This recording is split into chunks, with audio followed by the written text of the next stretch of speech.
بەڕێز کاک حەسڵی داسە زۆر سپاس بۆ بەشداریکردنتان لەو دیمانەیەدا. هەندێک کەسایەتی ویلایەنی سیاسی کوردی پێیان وا بوو کە بە هاتنە سەرکاری حەسەنی ڕوحانی وەک سەر و کۆمار قۆناغێکی نوێ بۆ نەتەوەکانی ناوخۆی ئێران لەوانە کورد دروست دەبێت. خێدنەوەی ئێوە چییە؟ ئایا ئاڵوگۆڕی دەکرێت لەو ماوەیەدا و لەو ماوەیەدا چی کراوە بەڕای ئێوە؟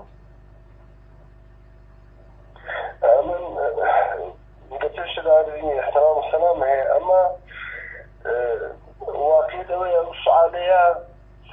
نجي بو جنابت بو اكثر ملقاي كردواري بو فعالين سياسي وحتى بو نمايندگان بارلمان وهم كذا مطرحه تشاو كساني كان مقتضرات دانا دنيا حاكميتي دا حضور يعني تشاو كساني كان ارزدك مكون خلقي عادي مدني وخلقي اجتماعي او على ذكرت والسر او الكامل بين بيجي انتخابات الراني خلقي كردستاني وخلقي ايران بصورة عمومي وعزيز شنبو ديار وخلقي تحتي فشار شي شديدي اقتصادي بو لحم مبارك هو اميد هيك اميدك نما بو زندگي خلقي دا اما شاهدين افهم الانسان انا خود كشي چي زور هبو بێکارێکی زۆر هەبوو ئەرز دەکەم ناوەمیدێکی زۆر بەشێکی زۆر لە جوانانی ئەرز دەکەم باسەوات بوون ئاوارە بوون ئەو فەزای پێش انتخاباتین نەیە بۆ ئەو فەزای وەختیشیامە دیتمان هیچ ڕێگایەک نییە بۆی کە عبوری دەکەین هاتین تەسمیمانەوە بکە لە یەک نەفەری دفاع بکەین کە بچاوی تۆزێک ئەو ئاڵوگۆڕەی بەوجود بێنی ئەو فەزای بشی ئومیدێک بەوجود بێ هات بەسەرکاری ئاغای ڕوحانی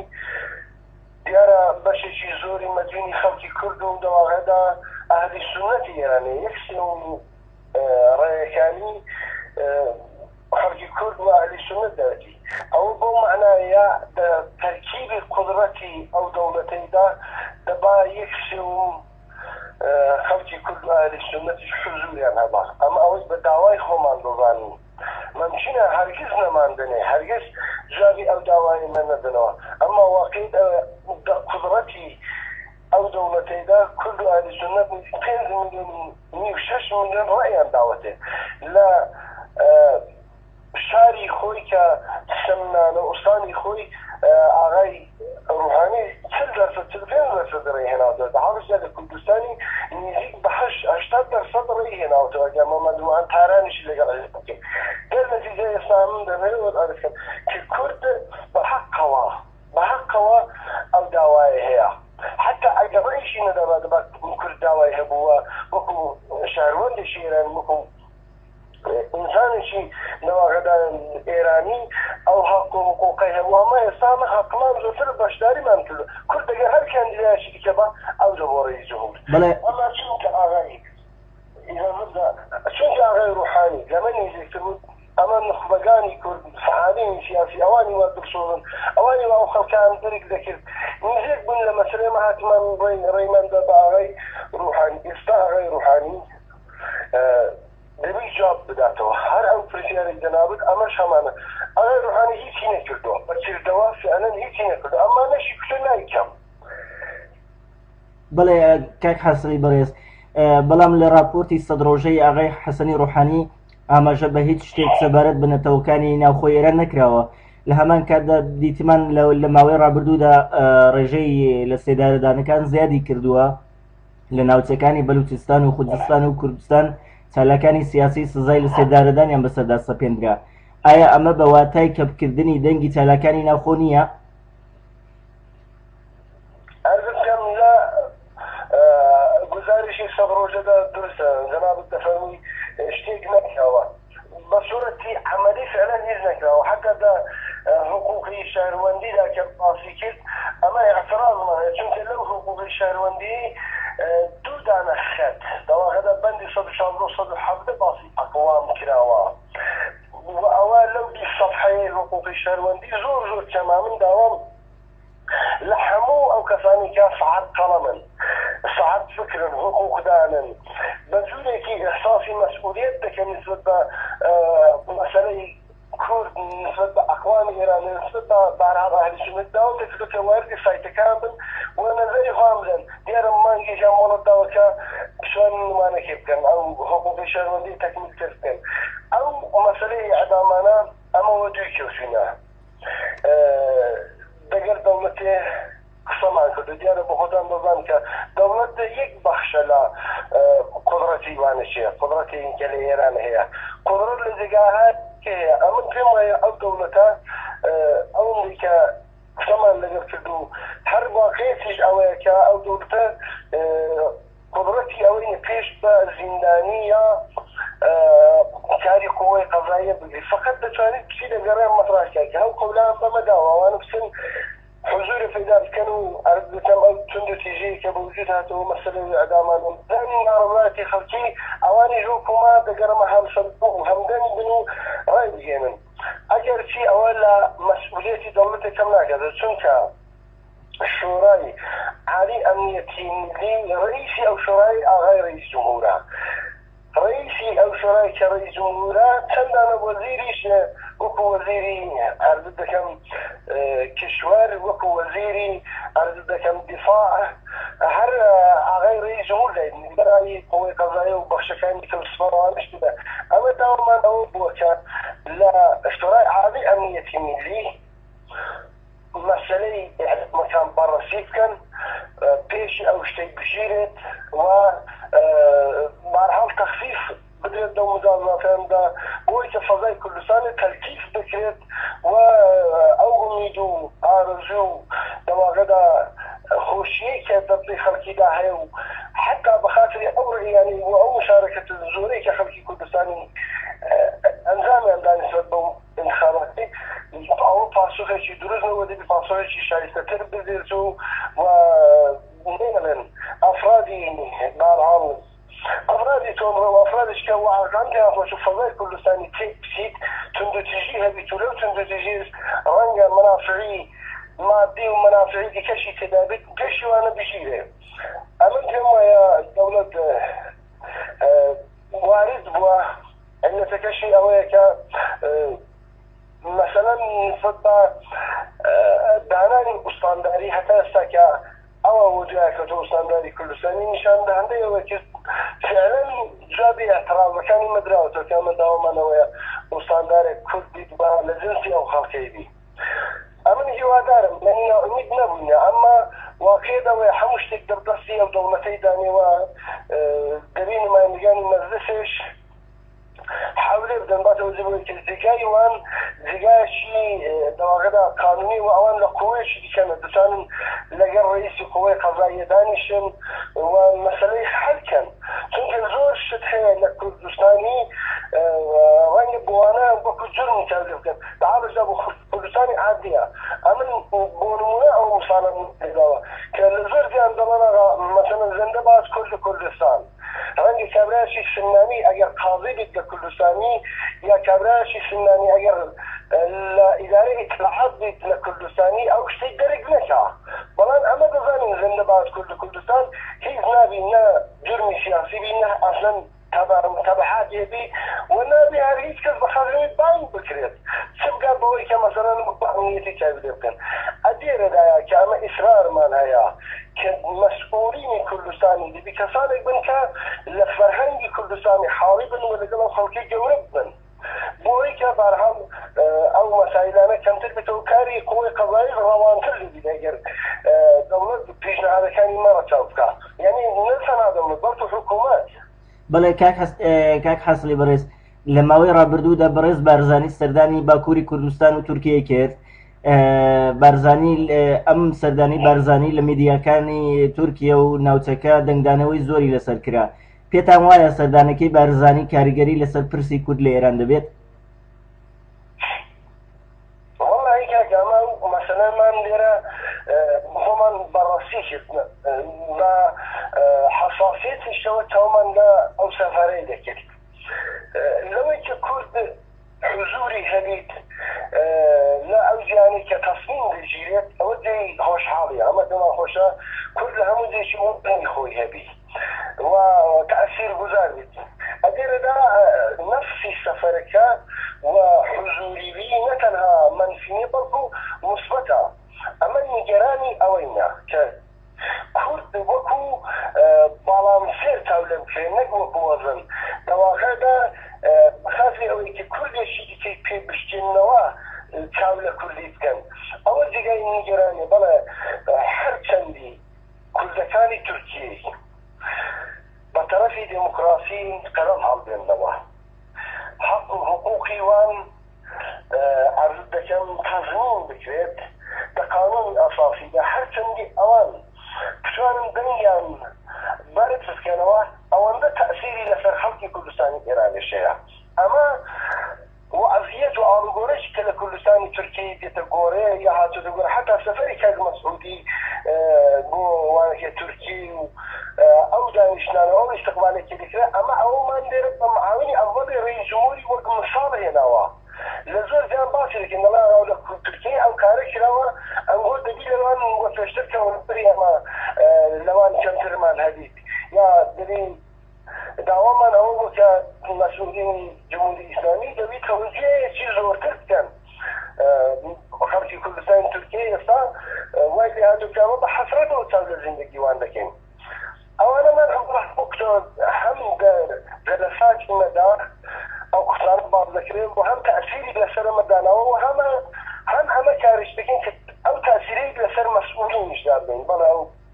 فما جينا الدرسته برای ئێوە دەسەڵات چۆن لە پەیامەکەی بارزانی دەڕوانێت بارزانی لە تورکیا پەیامێکی ئاراستەی گەلانی تورک و عەرەب و فارس کرد ئایا دەسەڵاتی ئێران چۆن لە پەیامەکەی بارزانی دەڕوانێت؟ والله دبين دا عمل دا عندي دا عمل بتاعي قضاوة لسر وكين كان وكان او شيء بزيدي ولا يا وقت حارس الشامل اذا كان يا وفار جيدا اما ثم يا بعد زبوي كان مسعود بالنسبة حكومتي ايرانية رابطه شي دوستانه برقرار كردوا او رابطه دوستانه دتوانيد بردێکی ساسکات بینی دەواکەدا کوردەکانی ئێرانێ لەگەڵ کوردەکانی عێراقی لەگەڵ کوردەکانی تورکی و بێزگەلەوەی لەگەڵ حکوومەتەکانی عەرز دەکەم ئێران و تورکیە و حکوومەتی دەواکەدا ئەقلیمی کوردستان هەرێمی کوردستان. بەڵێ باشە ئێوە لەسەر ئەو باوەڕە هەن کە دەبێ پرسی کورد لە ئێران وەکو پرسی نەتەوەیەکی بندەست بخرێتە بەرباس یان هەر دەبێ وەکو هاوڵاتی یان هاوڵاتی پلە دوو یان پلە سێ سەیر بکرێت؟ عرضتكم او سؤالي واقعيت اوه كي يستاش اما بدي تقول الشرائط يمكن شرائط اضافي تشي دعوة كان بمد اما بتان باتوزي بالشرائط دعوة كان برينة بيشه اما في ما يستا باتوزي بي كان اللي ايراني قدرات فقط بدرسي دولة دانينا بحموش تتمنى الدولة بي واخا مش بوي ناكري اگر بخوشي بيها بيكات ما نزل بيكا زورن در نتیجه امن دارم او شتیکه او دولت پی دکرت لو دولت من به اوانی دیکانا دبی حولی دیکی بو بدرد امن بو اوی عرض دکم پیشنهادی دیگه شمده و بدوستان خوش بختانه لباری توری که و قبول این کرده استاد من تو او توری اما چون ایران دیم استاد مثلا اگر یعنی اجازه اوی هبا که کرد حزبشی رسمی هبا با صورت قانونی چون کسی رنگه اما او روز اللي فيشتر باين باشا باسی دروست بەڵێ باسی دروستکردنی حیزبێکی کوردیتان کرد لە کوردستانی ئێران چەندە ئەم حیزبە پێویستە بۆ ڕۆژهەڵاتی کوردستان و حیزبی سیاسی چۆن دەتوانێت پرسی کورد لە ئێران زەق بکاتەوە؟ ئەو حیزبە بە نەزەری من لە هەموو شتێکی واجبترە وەکو ئاوی حیاتێ وایە علتي اويا استعمل اگر بسم لقل مسؤول الشيداني شو سبني شوار نفر رابط جدلا ما قد داسس كاريا شو قسم بس ما قد شي كل ده اگر لما عندي شي دولة غا ولما عندي خلقين نظام دولة نازلتي هر كذا إلى الشيء ده بيندري توا بداخل هو ما نشي نيو خمانو ك أمن جماعة دبي بصورة اجتماعية كانت خايش ما نكد دامين بمشاعرة كده أما واقعية أويك أجر يقدر نحيز بمان هذه حزب دتوانيت حملة تارانية حملة خنندزة حملة رضايا حملة مهاباتي حملة شارك كل مشنكان دفتري هبي حواداري هبي عزبي هبي بصورة كارشناسي كابل مسألة دكا لباري اجتماعي وكابل دكا لباري تندو تنجكان كابل دكا لباري اقتصادي وكابل دكا وشنها بصورة رسمي قانونية هم دولة توجيه في الاستوازنية مشتخص بي هم هزار دوام لدانشگاه كان دين ضد من وقفي خوان در خدمه داده كان وأود تواني مسألة منظور زور بريته بيشه بەڵێ کاک حەسەنی بەڕێز ماوەیە کە هەندێک حیزبی ڕۆژهەڵاتی کوردستان داوای دیالۆگ و دانیشتن لەگەڵ کۆماری ئیسلامی دەکەن کۆماری ئیسلامی وەڵامی ئەو داوایانەی نەداوەتەوە ئێوە چۆن لە داواکەی ئەو حیزبانە و بێدەنگی کۆماری ئیسلامی دەڕوان ئەمن پێما وەختش کە ئێران لەگەڵ ئەمریکایە دێتدا دەنیشید حتا ئەگەر بۆ مەسەلەیەکی هەفتەیی بڵێن ئەوە مقدمەیەکە بۆ دانیشتنی گەورەتر مسألة خلقي كرديش لو إن ما نكسرنا ناتن جدا لو مسألة ديها بارها روجك بدي جمهوري إسلامي خلقي كرد بين سلام قناعتك فكان إخوان لطريق ديالوج ولطريق الجفتگو لسبب مذاكرة ودانشنو تبادل النظر حل بكن أمن هل وقت لما زلت جو وقت دواء أشتم المكش كنوايا أجل فرصتك بتفشي إعلامي أشتيش من ذكر إعلامي أفشي عمومي ذكريات ودواغلا خلقي كردستاني حميا بحمو فكرة كانوا بين نسلو إصار بنوا كمفتقو دتوانيت أما النزول باران بتفشي براني مولي استقبالي هم خلقي بيد وهم بخشي كواقعا إحساسي بالصوري لكن بو إيران وخلقي إيران بحاكميتي دا كما أوانيش استقبال لكن نمشينا هدن أو حاكميتي دا إرسا أو فضايا وبشي صاغب بحرب لين قبول مكان يا إذا ذكر أو شيء مثلا بخاطري ويا من جماعة دبي كاري بوبكين أما أويك الدواي كل كان إيران يا أحزاب إيران داوي مفتقو لكن أولا ما قدم الشيء خراب نظام جماعة مثبتة ودبي هروانا إيران بدرت كداوي أشتري لكن داوي مفتقو ديالوج ومذاكرة وشتانا بەڵێ وەکو دوایین پرسیار لە قۆناغی ئێستادا چ پێشنیارێکتان هەیە چ وەک خۆتان چ وەک چالاکانی سیاسی ناوخۆی ڕۆژهەڵاتی کوردستان چ پێشنیارێکتان خستۆتە بەردەم حکوومەتی ئێران بۆ چارەسەری پرسی کورد حكومة إيران المدنية اشتغلي غير قابل أنظام بيت هل أوشتاني كقابل أنظام متذكرين أما أو ما نقصها حتى لباري اقتصادي شوا أما أو مسائل كدولة بوينا دولة خرزار أما لوش سلبي نظر ما نقول داوي فروجي جبري وزير بناي وأرد كم حالاج جاو فرود جاو رجاو باني مثلا مهم صناعي بتروشين وشان ما نقول أما داوي اشتهاجي ابتدائي ما نكردوها مقدمه بيبو همكاري حكومته همكاري خلقي كل ملتي تكون وهذا يسمى أو مسألة هذه إن شاء الله حكومة باوري هبيت نجاهي خوي عواسكا نجاهي لحالتي أمنيتي خارجكا كانت نجاهي حقوقي فرهنجي واستفادة لا نيروهاش كم مورد وسوقي أو خلقنا مورد تأييدي أو خلقنا أو ده طولي دينا دولاري دينا ارتباطي بتحريمها ارتباطي بخشيشينيا كارش مديريتيا بدي فيش ده حكومة الجمهورية الإسلامية كاري مديريتي بكا لسر أو مسألة كاري اعتمادي بخلقي بكا وخلقي جو اعتمادي بحكومة حتى أو اعتماد كارمين نبي باصادين نبيت أنا زي من كاركاني كان ما تواني بستفيش وجورتين سرمایش بو او حکومتی هر او احتمالی بو او ملتش هر او احتمالی يعني وايد بوروجي كوي احتمال لبين بسيط كم او احتمال ضعيف بو اما دشاني ما صازي بكرتو كميش بكرهيش او كدولة دبي شروع كنان دبي او دست كان وديني لافراد كرد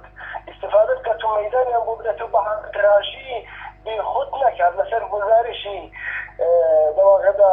غەرەز وەرزانە نسبەت بە ئەفرادێکی کە لە کوردستانی هەنە و گۆرت و سوقی خەڵکی لەسەرەوانە حساب دەکات و پێش نەگریت کە ئەوانە فرسەتی خزمەتیان لێ بستەن برێ. زۆر زۆر سپاس دەکەم کاک حەسەنی بەڕێز بۆ بەشداریت لەو دیمانەیەدا.